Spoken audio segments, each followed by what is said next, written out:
Deliberate practice is a mindful and highly structured form of learning by doing. It's a process of continued experimentation to first achieve mastery and eventually full automaticity of a specific skill. A 2014 study published in Psychological Science argues that it can increase our performance by 26% in games, 21% in music, and 18% in sports. Here are some tips on how to do it well. Define success and drill deliberately.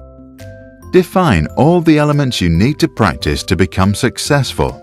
Then drill each element deliberately, one after the other. In tennis, that could be first your serves and then later your legwork. If you want to become a professional barista, first perfect your moves to make the espresso, then your skills to serve the ideal coffee. Plan, reflect, and take notes. Plan out your practice routine, for example in a notebook. After each session, reflect and write down what you've discovered. What worked? What didn't? The idea is to get a clear sense of how a particular session improves your skills, and then to experiment to find new and even better ways to achieve your goals. Go slow. To build a good foundation of muscle memory, practice slow and correctly. If we move too fast, we risk learning and internalizing the wrong skills, which can bring terrible consequences. To achieve mastery, our brain needs time to develop. So start slow and then gradually increase the speed until you give it all you've got. Limit your sessions to focus. Deliberate practice is hard mental work. Limit the sessions to a reasonable duration that allows you to stay focused. This may be 15 minutes if you are younger and 60 minutes if you are older. Cristiano Ronaldo does around 3 to 4 hours of football training a day. Young Shaolin monks practice 2 hours in the morning and 2 hours in the afternoon. To keep their attention high, they switch the style of practice every 10 minutes. Maximize practice time. Legendary basketball coach John Wooden used to let each of his players practice putting on socks and shoes so that they learned to do it really fast. By doing this, he maximized the time to practice throwing the ball and discussing game strategy with his team. Track small intervals of improvement. If you practice running 800 meters, count the milliseconds, not the minutes. If you are working out or practice controlling your diet, measure milligrams and millimeters. The smaller the data points you measure, the faster you see progress and the more you feel motivated to continue. Emulate practice, not performance.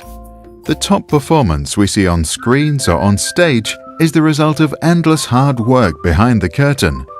If you want to become as good as Pavarotti in the opera or as skillful as Messi with the ball, don't watch them perform, study how they practice.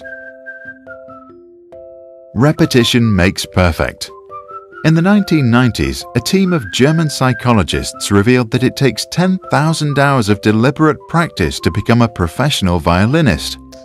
A similar study concluded it takes almost as long to become a great cigar maker.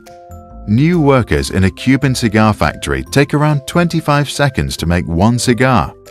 After 100,000 repetitions, it takes them just 15 seconds, and after 1 million, only 8.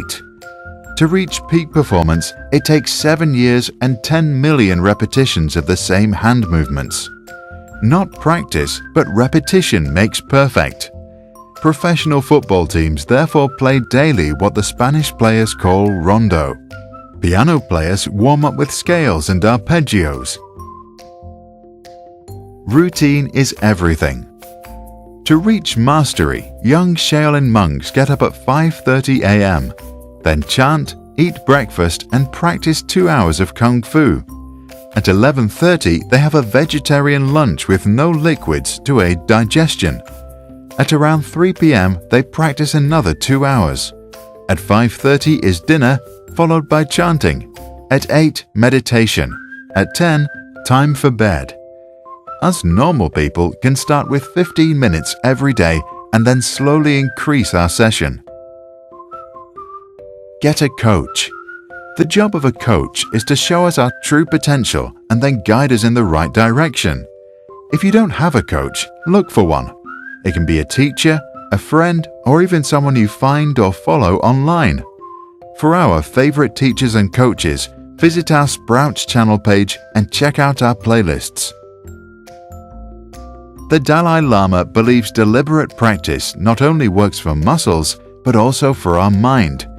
He and other wise minds deliberately practice taking other people's anger, suspicion, and mistrust and then giving them patience, tolerance, and compassion in return.